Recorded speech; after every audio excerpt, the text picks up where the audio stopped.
Assalamualaikum warahmatullahi wabarakatuh. Halo, apa kabar Sobat JB semua? Semoga selalu dalam lindungan Allah Subhanahu wa Ta'ala. Tetap jaga kesehatan, jaga sholat 5 waktu, dan jangan lupa sedekah.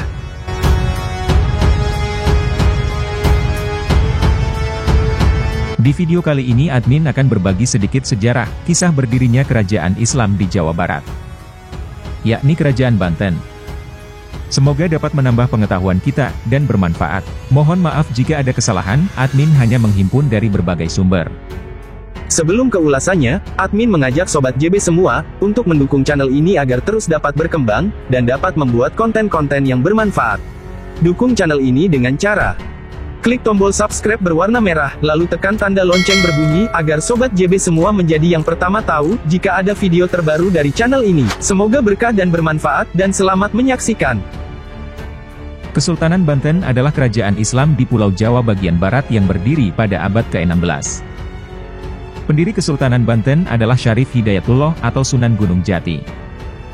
Namun, Sunan Gunung Jati tidak menjadi raja dan mengangkat Sultan Maulana Hasanuddin sebagai raja pertama Kesultanan Banten. Karena posisinya yang strategis, yaitu di jalur pelayaran dan perdagangan, Banten segera berkembang menjadi kerajaan besar di Pulau Jawa. Bahkan pada masanya, kerajaan Banten menjadi saingan berat bagi VOC di Batavia. Kesultanan Banten mencapai puncak kejayaannya pada masa pemerintahan Sultan Ageng Tirtayasa, yang berkuasa antara tahun 1651 sampai dengan 1683 Masehi. Sultan Ageng Tirtayasa pula yang berhasil memajukan kekuatan politik dan angkatan perang Banten untuk melawan VOC. Hal itu yang kemudian mendorong Belanda melakukan politik adu domba hingga menjadi salah satu penyebab runtuhnya kerajaan Banten. Sejak masih berada di bawah kekuasaan Raja-Raja Sunda atau sebelum periode Islam, Banten telah menjadi kota yang penting. Dalam carita Parahyangan, disebut-sebut nama Wahanten Girang yang dihubungkan dengan Banten, sebuah kota pelabuhan di ujung barat pantai utara Jawa. Kerajaan Pajajaran pun mengajak untuk bekerja sama. Sebab, kerajaan Pajajaran memandang Portugis akan dapat membantunya dalam menghadapi orang Islam di Jawa Tengah yang telah mengambil alih kekuasaan dari tangan raja-raja bawahan Majapahit. Banten yang saat itu masih dalam kekuasaan Pajajaran, berperan sebagai pelabuhan lada. Kedudukannya menempati urutan kedua setelah Sunda Kelapa. Mengetahui Portugis sangat berkepentingan dengan kedua pelabuhan tersebut. Oleh karena itu, pada 1522 Masehi Raja Pajajaran resmi mengadakan perjanjian persahabatan dengan Portugis.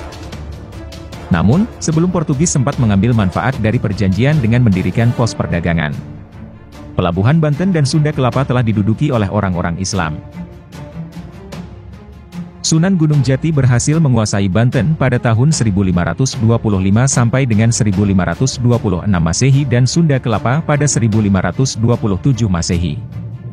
Kedatangan Sunan Gunung Jati ke Banten adalah bagian dari misi Sultan Trenggono dari Kerajaan Demak untuk mengusir Portugis dari Nusantara.